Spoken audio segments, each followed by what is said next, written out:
Urban మున్సిపాలిటీలో అదేవిధంగా రూరల్లో ఒక కేసు వచ్చింది సార్. ఈ లాక్డౌన్ లిఫ్ట్ చేసిన తర్వాత అన్లాక్డౌన్ స్టార్ట్ అయినప్పటి నుంచి టోటల్గా ఇప్పటికీ ఇంక్లూడింగ్ ఎన్డీఆర్ఎఫ్ దాంట్లో వాటిలో కూడా లెక్కేసుకుంటే మొత్తం 229 కేసెస్ ఉన్నాయి సార్. వాటిలో 121 యాక్టివ్గా ఉన్నాయి, 108 ఇన్యాక్టివ్లో ఉన్నాయి సార్. వీటిలో 33 కేసెస్ ఎన్డీఆర్ఎఫ్ లేవు సార్. 33 ఎన్డీఆర్ఎఫ్ ఉంటుంది. ఇది టోటల్ సిచ్యువేషన్ సార్. రిగార్డింగ్ ఈ సర్వేలెన్స్ మెజర్స్, శానిటేషన్ ఇవన్నీ కూడా ఎవ్రీడే శానిటేషన్ అనేది, డిస్ఇన్ఫెక్షన్ అనేది కంటైన్మెంట్ జోన్స్లో జరుగుతుంది సార్. రూరల్లో వచ్చేసి నౌలూరులో ఒక 11 కేసు వచ్చింది సార్. ఒక కేసు వచ్చింది సార్ ఆఫ్టర్ 20 days ఈరోజు. అక్కడ మున్సిపాలిటీలో జస్ట్ 2 days నుంచి స్టార్ట్ చేసాం సార్. బ్యారికేడింగ్ అవి చేసేసి షాప్స్ అవి జిల్లా 70 ఏరియాస్ ఉద్దేశం. కాబట్టి ఏంటంటే containment cluster will be a smaller place. 32 zone క్లస్టర్స్లో కూడా ఉన్నాయి కేసులు, బట్ ఈ 6లో ఎక్కువ ఉన్నాయి.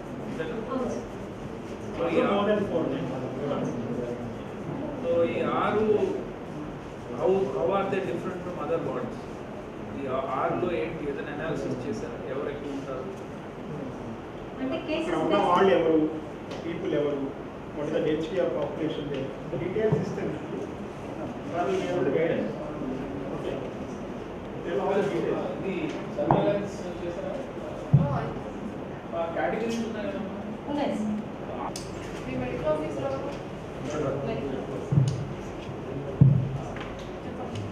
ఎందుకు ఈ మనకి పోలీస్ పీపుల్ ఎక్కువ ఉన్నారు సార్. ఎల్బీ నగర్ ఎక్కువ పోలీస్ పీపుల్ ఉంటారు సార్.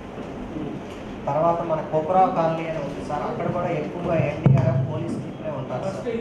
ఎక్కువగా ఈ బెటాలియన్లో పనిచేసే వాళ్ళు ఎక్కువగా పోలీస్ పీపుల్ ఎక్కువ ఉంటారు సార్. వాళ్ళు ఇక్కడ కొంతకాలం పనిచేయడం, వేరే చోటుకి వెళ్తూ ఉంటారు సార్. ఎన్డీఆర్ఎఫ్ వాళ్ళు కూడా ఎక్కువ ఇక్కడే నివాసం ఉంటారు సార్. వాళ్ళ వల్ల మనకి మంగళగిరిలో మొదటి నుంచి కూడా ఎక్కువగా ఆ కేసులు వేశారు. దాని వల్ల వచ్చినాయి సార్. అవును, మరి మీరు 60 years అండ్ కోమార్డ్స్ ఎంతమంది? ఓకే, బిలో 60 years కోమార్డ్స్ ఉన్నవాడు ఎంతమంది? షాప్ కీపర్స్ ఎవరు ఉన్నారా? పోలీస్ వాళ్ళు ఎవరు ఉన్నారా? హెల్త్ ఫంక్షనరీస్ ఎవరు ఉన్నారా? హెల్త్ ఫంక్షనరీస్ వేరియస్ కేటగిరీస్ కింద 6 years ఎంతమంది టెస్ట్ చేశారు? అందులో ఎంతమంది పాజిటివ్ వచ్చారు? మీరు ఏం చేశారు? వాళ్ళు పంపించారా? పంపిస్తే ఎక్కడికి పంపించారు? బయటికి రావడం, లోపలికి పోవడం అంటే చాలా చోట్ల మన గుంటూరులో కూడా చూసాం. బ్యారికేడింగ్ చేసాం, అక్కడ మనం మెష్ పెట్టాము, దాన్ని బయట బండ్లు ఆపేసి లోపలికి వెళ్తున్నాను, మళ్ళీ వచ్చి మళ్ళీ బండ్లు వేసుకుని తిరుగుతాం. అది స్టాప్ చేయాలి. మన ఎస్పీ గారు చెప్పారు, ఇంకా బండ్లన్నీ సీజ్ చేసి పడేయండి, ఎవరు రాకుండా తిరగకుండా ఉంటారు, వీలైతే అది చేయండి. Okay, pillion riding don't permit. 2 wheelers మీద they should be no pillion riding. అలాగే ఆటోల్లో కూడా ఫ్యామిలీ అయితే 1+2 డ్రైవర్ ప్లస్ ఇంకో 2 ఫ్యామిలీ మెంబర్స్ ఉండొచ్చు. ఎవరైనా సింగిల్ ప్యాసింజర్ అయితే ఒక్కడే ప్యాసింజర్ ఉండాలి, ఫ్యామిలీ కాకపోతే. కార్స్లో కూడా 1+2 మ్యాక్సిమం. ఇలాంటి రూల్స్ అన్ని స్ట్రిక్ట్గా అబ్జర్వ్ చేస్తే కనుక మీరు, అంటే మనం లాక్డౌన్ పీరియడ్లో ఎలాంటి రూల్స్ పాటించామో అదే రూల్స్ పాటించాలి, without following it A lockdown formally. Okay, అదొకటి. సో టోటల్గా ఇంగ్రెస్ ఎగ్రెస్ అంటే movement in to the containment area, movement from containment area to out side, that should be totally prevented. ఇది ఖచ్చితంగా జరగాల్సింది. అలాగే through out, not only in containment Jones, through out Mangalagiri town, Navaluru village, ఈ shops closure అనేది 12 గంటల జరగాలి. ఎట్టి పరిస్థితుల్లోనూ ఏ షాప్ కూడా తెరవడానికి వీల్లేదు. ఏమైనా తెరిచి ఉంటే ఖచ్చితంగా స్ట్రిక్ట్ యాక్షన్ తీసుకోండి, సీజ్ చేసి పడేయండి. ఓకే, రెస్టారెంట్స్ కానీ, హోటల్స్ కానీ, టీ షాపులు కానీ, బంకులు కానీ ఏ ఉండడానికి వీల్లేదు. అది చూడండి. థర్డ్ థింగ్ ఈజ్, ఈ కంటైన్మెంట్ జోన్స్లో మీ కాంటాక్ట్ ట్రేసింగ్ టీమ్స్ ఉన్నాయి. కాంటాక్ట్ ట్రేసింగ్ టీమ్స్ని సఫిషియెంట్గా చేయండి. కాంటాక్ట్ ట్రేసింగ్ టీమ్స్ అంటే ఎవరు? ఇదివరకు మనం పోలీస్ ఆఫీసర్స్ హెల్ప్ తీసుకునేవాళ్ళం. ఇప్పుడు కేసులు ఎక్కువైపోవడం వల్ల మనం డీసెంట్రలైజ్ చేసేసి విలేజ్ లెవెల్లో వాలంటీర్లు, ఏఎన్ఎం, ఆశా, సూపర్వైజర్, వీళ్ళనే కాంటాక్ట్ ట్రేసింగ్ టీమ్ అంటున్నాం. అలాగే ఇక్కడ టౌన్లో అయితే వార్డ్ లెవెల్, వార్డ్ సెక్రటరీ, వార్డులో ఉన్న ఏఎన్ఎం, ఆశా. ఓకే, వీళ్ళు she will tell more about it. Contact tracing చాలా ఎఫెక్టివ్గా జరగాలి. ఓకే, అలాగే యాంటీజెన్ కిట్స్ వచ్చిన తర్వాత ఈ పాటికల్ లైన్ లిస్టింగ్ అయిపోవాలి. యాంటీజెన్ కిట్స్ వచ్చిన తర్వాత first priority is to test all people above 60 years of age with comorbidities. Second category is test all people above 60 years of age even if they don't have any comorbidities. So first priority is with comorbidities above 60. Second priority is above 60 but without comorbidities also second. Third is above 40 with comorbidities. Okay, then all pregnant women. Then all children below 10 years. Okay, these 5 categories you must test. ఇంకొకటి ఏంటంటే 60 ఏళ్ళు పైబడిన వాళ్ళు ఎవరైనా ఉంటే వాళ్ళని ఇమీడియట్గా test చేయకుండా ఒక 100 మీటర్లు నడవమని చెప్పండి, ఇక్కడి నుంచి పక్కన నడిచి మళ్ళీ రమ్మని చెప్పండి. వచ్చిన తర్వాత వాళ్ళ ఆక్సిజన్ లెవెల్స్ టెస్ట్ చేయాలి. మీకు అందరికీ పల్స్ ఆక్సిమీటర్స్ ఇచ్చారు చాలామంది వార్డ్ లెవెల్లో కూడా. ఒక పల్స్ ఆక్సిమీటర్ ఒక టీం దగ్గర ఉందనుకోండి, ఆ టీము వాళ్ళ ఆక్సిజన్ లెవెల్ టెస్ట్ చేయాలి. ఆక్సిజన్ లెవెల్ కనుక 93 అండ్ బిలో ఉంటే, 95 బిలో ఉంటే ఓకే ఏం చెప్తున్నారు, 93 అండ్ బిలో ఉంటే కనుక ఖచ్చితంగా మనం సపరేట్ చేయాలి. సపరేట్ చేసి అతన్ని ఎక్స్రే కోసం పంపించండి, మొబైల్ ఎక్స్రే కోసం. ఎక్స్రే ఎక్కడన్నా ఉంటే మన దగ్గరలో హాస్పిటల్లో ఉంటే హాస్పిటల్ ఎక్స్రే చేయించండి. ఎక్స్రేలో కూడా ఆయనకి ఏమన్నా తేడా ఉంటే ఇమ్మీడియట్గా అతన్ని హాస్పిటలైజ్ చేయాలి. ఎక్స్రేలో ఏం తేడా లేదు, SpO2 లెవెల్స్ తక్కువ ఉన్నాయి, అతన్ని కోవిడ్ కేర్ సెంటర్ పంపిస్తాం.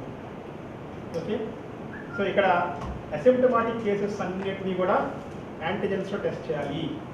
జస్ట్ నోట్ డౌన్ డాక్టర్ గారు, all asymptomatic cases above 60 years with comorbidities, above 60 years but without comorbidities also, and above 40 years with comorbidities, all cases should be tested with antigens. Only asymptomatic. Symptomatic అయితే కనుక VTM కానీ VLM కానీ test. అదొక team ఇదొక team, 2 టీంలు వస్తాయి.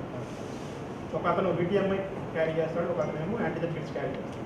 So 2 టెస్ట్లు ఒకే దగ్గర జరుగుతాయి. VTMs అన్ని they will go to the lab, అదే VLM అయితే మనకి ల్యాబ్ పోతుంది ల్యాబ్స్కి. యాంటీజెన్ మాత్రం అక్కడక్కడే రిజల్ట్ వస్తుంది. అక్కడికక్కడే రిజల్ట్ వచ్చినప్పుడు వాళ్ళందరినీ కూర్చోబెట్టాలి దగ్గర. కూర్చోబెట్టి వాళ్ళలో పాజిటివ్ అయిన వాళ్ళని ఇమీడియట్గా కోవిడ్ కేర్ సెంటర్ పంపించాలి, depending on the condition. So ఇది అందరు డాక్టర్కి కూడా మేము ఎక్స్ప్లెయిన్ చేయడం జరిగింది, శాంపుల్ కలెక్షన్ టీమ్స్ కూడా ఎక్స్ప్లెయిన్ చేయడం జరిగింది.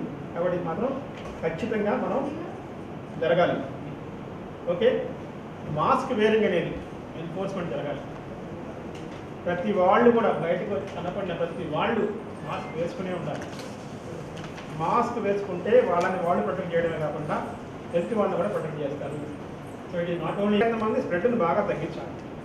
రెండోది, దీనివల్ల వల్నరబుల్ పీపుల్ అఫెక్ట్ అయ్యి చనిపోకుండా ఉండాలి. మెయిన్ ఉద్దేశం గవర్నమెంట్ అదే. గవర్నమెంట్ ఉద్దేశం ఏంటంటే దీనివల్ల సాధ్యమైనంత వరకు మరణాలను తగ్గించాలి. మరణాలను తగ్గించాలి అంటే వల్నరబుల్ పీపుల్ ఎఫెక్ట్ కాకుండా చూసుకోవాలి. అలా చూసుకోవాలి అంటే ముందు మనం టెస్ట్ చేయాలి. వల్నరబుల్ ఎవరో గుర్తించి వాళ్ళకి టెస్ట్ చేసి వాళ్ళకి పాజిటివ్ అని తెలిస్తే ఇమీడియట్గా హాస్పిటల్ పంపించినట్లయితే వాళ్ళు సేవ్ అవుతారు. లేదు వాళ్ళని గుర్తించడంలో మనం ఏమాత్రం లేట్ చేసినా ఇది ఎక్కువ టైం ఇవ్వట్లేదు కోవిడ్, ఎస్పెషల్లీ వల్నరబుల్ పీపుల్. అది ఇచ్చే టైం 10 రోజులే. ఈ 10 రోజుల లోపు కనుక వాళ్ళకి సిమ్టమ్స్ బాగా డెవలప్ అయ్యి సిక్ అయ్యేది ఎప్పుడు 7th జనవరి సిక్ అవుతుంది. 7th జనవరి సిక్ అయితే 8th జనవరి జాయిన్ అవుతాం, 2 రోజుల టైం ఉంటుంది కాబట్టి. సో దీనివల్ల ఇది మన స్ట్రాటజీ. కాబట్టి సరిగా చేసుకోకపోతే శాంపిల్ కలెక్షన్ టీమ్ని మేము పంపించినా, మీ దగ్గరికి మేము VLM ఆర్ VTMస్ని పంపించినా దాన్ని కరెక్ట్ లైన్స్లో మీరు చేయలేరు. సో దానికి ఆల్రెడీ MSS డేటాలో 60+ మీరు ఏదైతే ఫీడ్ చేశారో అది అవైలబుల్గా ఉంది. ఒకసారి కంటైన్మెంట్ క్లస్టర్ని మీరు నోటిఫై చేసినాక అక్కడ కూడా active surveillance, primary surveillance teams ద్వారా చేసినప్పుడు మీరు హౌస్ టు హౌస్ వెళ్ళి ఆశా అండ్ వాలంటీర్ ఐడెంటిఫై చేసిన డీటెయిల్స్ కూడా ఉన్నాయి. ఇది కాకుండా మన బేస్ లైన్ డేటాలో వాలంటీర్ దగ్గర కూడా 60 years కంప్లీటెడ్, అట్లానే పెన్షనర్స్ డేటా కూడా ఉంది. సో వీటన్నింటినీ మీరు కన్సిడర్ చేసుకొని you can get a list 65 years comorbids or 60+ comorbids. అది కాకుండా మనకి బిలో 60 కోమార్బిడ్స్ లిస్ట్ కూడా మీరు యాక్టివ్ సర్వైలెన్స్ చేసినప్పుడు చేస్తారు. అలానే 40 to 60 years నుండి ఏమైనా కోమార్బిడ్స్తో ఉన్నది చేస్తారు. ఇది అందరికీ కూడా యాక్టివ్ సర్వైలెన్స్ టీమ్స్ అందరి దగ్గర కూడా ఉంటాయి. ఇందులో వాళ్ళు each individual wise diabetic patients or renal patients అంటే కిడ్నీకి సంబంధించిన డిసీజెస్ ఉన్న వాళ్ళు, సో వాళ్ళందరికీ కూడా ఇప్పుడు మీరు టెస్ట్ చేయించాలి. సో లాస్ట్ 2 days నుంచి మేము యాంటీజెన్ కిట్స్ యూజ్ చేసేటప్పుడు ఆ మెడికల్ ఆఫీసర్కి ఫస్ట్ లైన్ లిస్ట్ అడుగుతున్నాం. లైన్ లిస్ట్ ఆయన ఇచ్చినాక అదే నెంబర్ని మేము పంపిస్తున్నాం. సో ఆల్మోస్ట్ మీకు ఎవరి వీసీస్లో టీసీలో ఇదే చెప్తున్నాం, లైన్ లిస్ట్ ప్రిపేర్ చేయకుండా ఉండడం అనేది జరగకూడదు. So as a medical officer you should know what is your target group for testing. అది వచ్చినాక యాంటీజెన్ కిట్స్ మేము అక్కడికి పంపిస్తాం, ఇమ్మీడియట్గా టెస్ట్ చేసేయచ్చు. బట్ యాంటీజెన్ కిట్ చేసేటప్పుడు you should be ready for transportation of positive to near by Covid care centres. దానికి మీరు టైం తీసుకుంటే మాత్రం పబ్లిక్లో ప్యానిక్ అయిపోతారు. సో ఇంతకుముందు మేము ఆర్టీపీసీఆర్ 2 తీసుకునేటప్పుడు మనం రిజల్ట్ డిక్లేర్ చేసేటప్పుడు ఇండివిజువల్కి వెళ్ళేది. సో మీరు కొంచెం స్పందించేది టైం తీసుకున్నా కూడా అది ఇండివిజువల్ టు మీకు మాత్రమే ఉండేది. ఇప్పుడు పబ్లిక్గా అది 2 lines రాగానే పాజిటివ్ అని అందరికీ తెలిసిపోతుంది, మనం సెపరేట్గా వాళ్ళని పెడతాం. సో ఎక్కడైతే టార్గెటెడ్ టెస్టింగ్ చేస్తున్నామో, ఫర్ ఎగ్జాంపుల్ ఎస్టర్డే మేము చేసేటప్పుడు ఒకేసారి 24 పాజిటివ్స్ వచ్చాయి సార్. ఇమీడియట్గా ఒక అంబులెన్స్ పెట్టుకున్నాము, వెంటనే ఆ పక్కన ఉన్న సబ్ సెంటర్కి మేము పంపించడం జరిగింది. సో ఇప్పుడు మీరు మెడికల్ ఆఫీసర్స్ లైన్ లిస్ట్ ప్రకారం యూ హ్యావ్ టు యాంటిసిపేట్ ఎన్ని పాజిటివ్స్ రావచ్చు అని. ఎస్టర్డే వరకు ఎక్స్పీరియన్స్ ఏంటంటే 12 to 12% పాజిటివ్ అనేది వస్తుంది 60+ కోమార్బిడ్స్లో.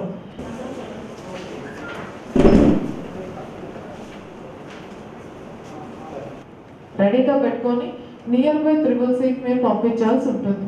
సో ఇక్కడ టెస్టింగ్ టీమ్స్ కూడా మేమేమి చెప్తున్నాము అంటే ఎవరైతే స్వాబ్ తీస్తారో పల్స్ ఆక్సిమీటర్ రీడింగ్ కూడా చూడమని.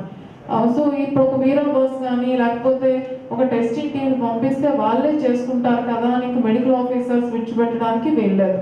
మెడికల్ ఆఫీసర్ మీరు ఒక సూపర్వైజర్తో కానీ పిహెచ్ఎంతో కానీ పబ్లిక్ హెల్త్ నర్స్తో కానీ otherwise MPHS male or female ఒక 2 టీంలు మీరు పెట్టుకోవాల్సి ఉంటుంది.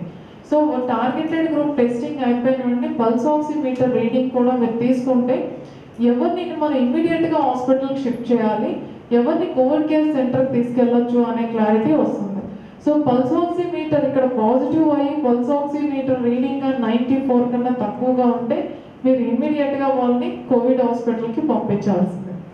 పల్స్ ఆక్సిమీటర్ రీడింగ్ నార్మల్గా ఉంటే కోవిడ్ కేర్ సెంటర్కి పంపిస్తారు, అక్కడ ట్రయల్స్ జరుగుతుంది, ఈ విల్ బి ట్రీటెడ్ దేర్. ఇది టెస్టింగ్ సంబంధించి. బట్ టెస్టింగ్ ఇలా జరగాలి అని అంటే మాత్రం లైన్ లిస్ట్ మీ దగ్గర చాలా క్లారిటీతో ఉండాలి. ఎవరో ఒకరిని చేసేస్తాము, సో వాలంటరీ టెస్టింగ్ కాబట్టి అందరికీ చేయాల్సినంత అవసరం ఉండదు. ఒకవేళ పబ్లిక్గా అలా వస్తే వాళ్ళు పల్స్ ఆక్సిమీటర్తో తీసుకొని మీరు స్క్రీన్ చేస్తారు. If they are good no need, temperature లేదు, పల్స్ ఆక్సిమీటర్ రీడింగ్ మంచిగా ఉందంటే మీకు టెస్టింగ్ అవసరం లేదు అని చెప్పాలి. సో ఈ కిట్స్ అన్నీ కూడా ఎవరికి ఇమ్మీడియట్ రిక్వైర్మెంట్ ఉందో వాళ్ళకి చేయాల్సి ఉంటుంది. అండ్ దానికి సపోర్టివ్ సిస్టమ్ కూడా మీరు రెడీ చేసుకోవాలి. తర్వాత ఏజీ కిట్స్ యూజ్ చేసినప్పుడు ఓపెన్గా టెస్టింగ్ చేస్తే బాగుండదు. వెంటనే పాజిటివ్ అనగానే మీరు వాళ్ళు ఐసోలేట్ చేయాలి కాబట్టి any community hall, school, sub centre దగ్గర కానీ మీరు పెట్టుకోవాల్సి ఉంటుంది. సో ఈ అరేంజ్మెంట్స్తో మీరు రెడీ చేసుకున్న వెంటనే విల్ సెండ్ ద టీమ్స్, మీ doctor team and sample collection టీమ్తో ఉంటారు and we can go hand with testing. Positive case వచ్చిన వెంటనే వాళ్ళకే మెసేజ్ వస్తుంది. అంటే village level team and ward level టీంలో ఎవరైతే ఉన్నారో they receive immediately the positive case details. So వాళ్ళ ఫోన్ నెంబరు, వాళ్ళ అడ్రస్ అవన్నీ కూడా వస్తాయి. వాళ్ళకి మెసేజ్ వచ్చిన వెంటనే కాంటాక్ట్ ట్రేసింగ్ చేయాలి. సో ఇంతకుముందు కాంటాక్ట్ ట్రేస్ చేసేటప్పుడు వీళ్ళకి సోర్స్ ఆఫ్ ఇన్ఫెక్షన్ ఎలా వచ్చింది, ఎపిడెమియాలజికల్ లింక్, ఇవన్నీ మనం ఎక్కువ చూసాము. కానీ ఇప్పుడు చూడాల్సింది ఏంటంటే ఎవరు ఆ పేషెంట్కి పాజిటివ్ పేషెంట్కి ఎక్స్పోజ్ అయ్యారో ఎంత ఇమీడియట్గా వాళ్ళు టెస్ట్ చేస్తాం, అందరూ పాజిటివ్స్ని ఎంత ఇమీడియట్గా ఐసోలేట్ చేస్తాము అనేది ఇప్పుడు strategy. The time we take, otherwise the delay మనం ఎంత చేస్తామో అంత ఇన్ఫెక్షన్ అనేది స్ప్రెడ్ అవుతుంది. So as early as possible మీ ఫీల్డ్ లెవెల్ టీమ్స్ ఎంత ఎక్విప్ అయితే, ఎంత స్ట్రాంగ్, అదర్వైజ్ ఎంత ఇన్ఫర్మేటివ్గా ఉంటే వాళ్ళు ఈ సర్జరీని ఫేస్ చేయగలుగుతారు. ఒక పాజిటివ్ కేసు వచ్చినాక గతంలో లాగా 24 అవర్స్ 48 అవర్స్ మన ప్రైమరీస్ని ఐడెంటిఫై చేయడానికి అదర్వైజ్ సెకండరీస్ ఐడెంటిఫై చేయడానికి టైం తీసుకునే ఛాన్స్ లేదు. So we should all work like an emergency. So మీకు మెసేజ్ వచ్చిన 2 అవర్స్లో చేయడము 3 అవర్స్లో చేయడం అని చేయాలి. టెస్టింగ్ చేయాలి, ఐసోలేట్ చేయాలి. అదర్వైజ్ పాజిటివ్ అయితే ఇమీడియట్గా కోవిడ్ కేర్ సెంటర్ కానీ హాస్పిటల్ కానీ పంపించాలి. సో కాంటాక్ట్ టీమ్స్ కూడా మండల్ లెవెల్ టీమ్స్ అయితే పెట్టాం, యూఎల్బి లెవెల్ కమిషనర్, తహసీల్దార్, ఎంపీఓ. సో మీరు కూడా ఎప్పటికప్పుడు అది రివ్యూ చేసుకొని చెప్పాలి. But don't wait for call centre ఒక మెసేజ్ ఇస్తుంది, కాల్ సెంటర్ డ్రైవర్గా మాత్రం మనం చేయకూడదు. సో ఓటు చేసినప్పుడు మనం మీరేం చేస్తారు, పోలీసు ఏం చేస్తారు, ఓటు తీసుకుంటే ఇది జంప్ చేయొచ్చు కదా. ఏంటమ్మా ఇది ఎన్ని కేసులు వచ్చిన తర్వాత కూడా ఇట్లా చేస్తే కష్టం కదా. ఇమీడియట్లీ వాళ్ళ దాని మీద జరుగుడు బాధలు ఉన్నాయి కదా,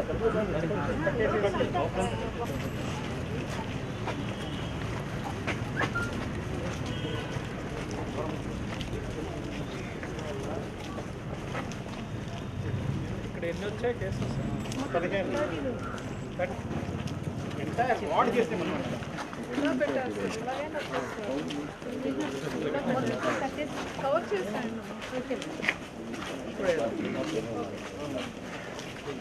దీనివల్ల ఏమవుతుందమ్మా చెప్పండి. ఇదంతా ఏంటి నేను నడవలేదా? అక్కడ ఏదో సింబాలిక్గా 2 కట్టలు కట్టేస్తే అయిపోయింది.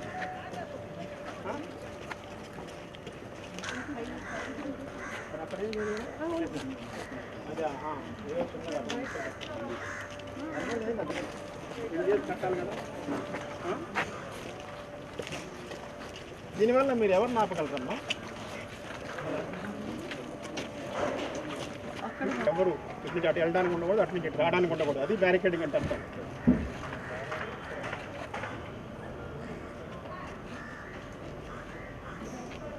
ఇంకా ఏ స్ట్రీట్లో వచ్చినాయమ్మా?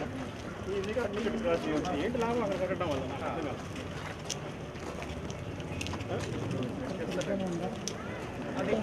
ఎన్ని ఉన్నాయి? దీనికి కూడా మీరు నెక్స్ట్ యూనిఫామ్గా జిల్లా అంతా అదే సార్.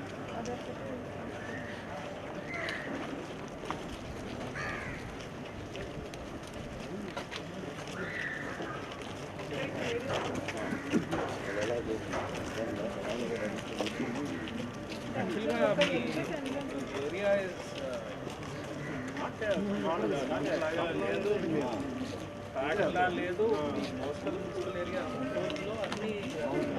అన్ని రోజుకు ఆ రోజు ఇంటికి రావట్లేదా? వాళ్ళు సంఘం డైరీ వాళ్ళు ఎవరో వచ్చేస్తారు కదా ఇలా. Movement is there.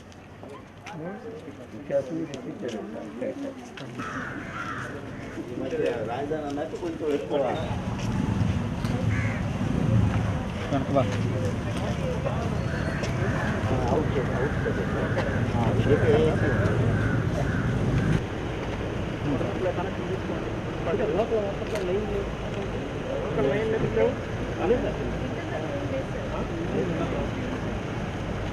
Local lines ఏం లేవు. ఎస్సీగా చెప్పినట్టు ఇది లేదు సార్, విలేజ్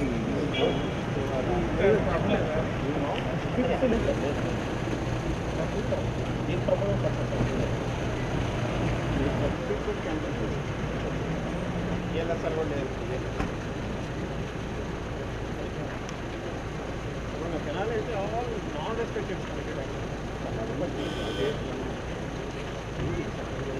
నర్సాపేటలో కూడా వాటర్ లైన్, గుంటూరు, తెనాలి, అంటే కొల్లూరులో కూడా ఉన్నాయి కానీ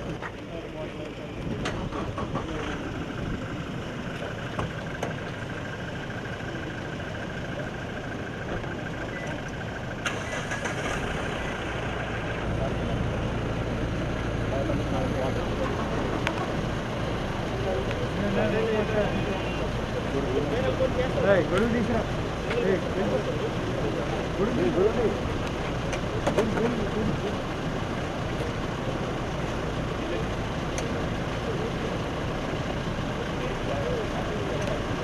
మెయిల్ లిస్టింగ్ చేసి ఒక ప్లేస్కి మొబిలైజ్ చేస్తే అక్కడికి 2-3 టీములు పంపించి అక్కడ టెస్ట్ చేయిస్తాం. That is what first should happen. అది కరెక్ట్ సార్. మీరు ఇంటెన్షన్ ఏంటి ఇది పెట్టడం? వెహికల్స్ వెహికల్స్ ఎన్ని పెడుతున్నారండి? ముందు అయ్యి పెట్టారు. యాక్చువల్గా సార్ బ్యాంబూ ఉంటాయి కదా, బ్యాంబూ చేస్తున్నారు లోపలంతా కట్టేసి ప్లాస్టిక్ షీట్. ప్లాస్టిక్ షీట్ అని పెట్టారు. మనం మహారాష్ట్రలో చేస్తాం కదా, yes. చేయించాలి ఇక్కడ. ఇలా అయితే లాభం ఫ్రీ గార్డ్. సార్ ఇక్కడ ఎలా ఆర్డర్ ఇచ్చేసేయండి.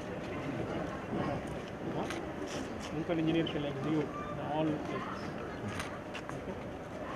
ఇక్కడి నుంచి అంతా మీరు ఛార్జ్ చేయండి DMR charge. Okay, staff rent అటువైపు ఏమో సెక్రటేరియట్. సీసీ రోడ్ వదిలేసేయండి. వాటర్ సప్లై ఎక్కడ ఎక్కడి నుంచి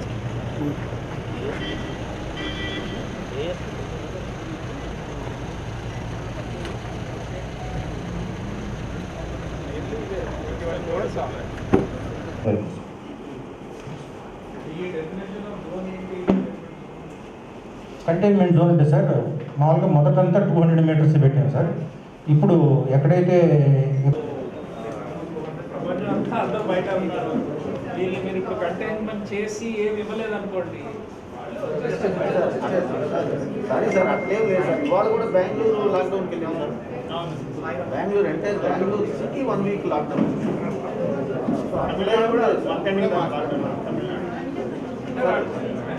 మహారాష్ట్ర కూడా స్టేట్ లెవెల్లో తీసుకుంటున్న నిర్ణయాలు మన దగ్గర లేదు. దీనికన్నా పెట్టారు సార్. తాడేపల్లి ఇంకా ఎక్కువ ఉంది సార్. ఇంకా అగ్రెసివ్ ఉంది. తాడేపల్లి వాళ్ళ తహసీల్దార్ క్వారంటైన్లో ఉన్నాను. సర్వేకి వచ్చింది కదా, టెస్ట్ రిజల్ట్ వస్తే బయటకు వస్తాను. మీరంతా కూడా జాగ్రత్తగా ఉండాలి. మీకు రాకూడదు, మీకు వచ్చిందంటే మళ్ళీ విల్ బి డౌన్. అంటే ఇప్పుడు మా డిఎంహెచ్ ఎవరు చూస్తున్నారు బయటికి రాకుండా? సార్ వాలంటీర్స్ చూస్తున్నాం సార్.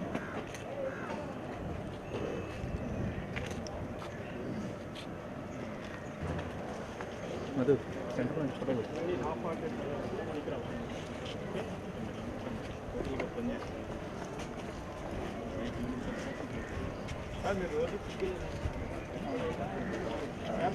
మంగళగిరి పట్టణంలో ఈ మధ్యకాలంలో కొంచెం కేసులు ఎక్కువగా నమోదవుతుండడం వల్ల ఇక్కడ తీసుకోవాల్సిన కంటైన్మెంట్ జోన్స్లో ఎలాంటి చర్యలు తీసుకోవాలి, అలాగే కంటైన్మెంట్ జోన్స్లో టెస్టింగ్ ఎలా చేయాలి, ఎవరెవరు టెస్టింగ్ చేయాలి, ఇవన్నీ కూడా మనం చర్చించడానికి ఇవాళ మీటింగ్ పెట్టడం జరిగింది. ఇవన్నీ వివరంగా చర్చించి మీరందరికీ కూడా టెస్టింగ్ స్ట్రాటజీ గురించి ఎవరెవరు టెస్ట్ చేయాలి, ఏంటి, టెస్ట్ చేయడం వల్ల ఎలాంటి ఫలితాలు మనం సాధించగలం అని చెప్పి డిస్కస్ చేయడం జరిగింది. అంతేకాకుండా మీ ద్వారా ప్రజలందరికీ నా విజ్ఞప్తి ఏంటంటే, దయచేసి మాస్క్ మాత్రం కంపల్సరీగా పెట్టుకోండి, అవసరం ఉంటే తప్పితే బయటికి రాకండి, అలాగే సోషల్ డిస్టెన్సింగ్ కూడా మెయింటైన్ చేయండి. ఈ 3 చేయడం వల్ల ఈ కరోనా వైరస్ వ్యాప్తిని మనం అరికట్టగలం అని చెప్పి ప్రజలందరికీ మనవి చేసుకుంటూ, మరి ఇవాళ మా కోసం వచ్చినటువంటి అందరు ఆఫీసర్లకి ధన్యవాదాలు తెలియజేశాము. ఆఫీసర్లు కూడా స్ట్రిక్ట్గా ఈ నామ్స్ అన్ని పాటించి ఎక్కువ మందికి టెస్టులు చేసి పాజిటివ్ వచ్చిన వాళ్ళందరినీ కూడా కోవిడ్ కేర్ సెంటర్లకు కానీ హాస్పిటల్కి కానీ తరలించినట్లయితే మనం ఈ కోవిడ్ని అదుపులోకి తీసుకురావచ్చని చెప్పడం జరిగింది. వాళ్ళందరూ కూడా ప్రణాళిక సిద్ధం చేసుకొని రేపటి నుంచి టెస్టింగ్ విస్తృతంగా చేస్తాం. యాంటీజెన్ కిట్స్ వచ్చినాయి మనకి. యాంటీజెన్ కిట్స్ ద్వారా విస్తృతంగా టెస్టింగ్ చేసి ఎక్కువ మందిని గుర్తించి వారందరినీ ఐసోలేట్ చేసిన తర్వాత ఈ వ్యాధి తగ్గుతుందని ఆశిస్తున్నాం. Thank you. ఎలాంటి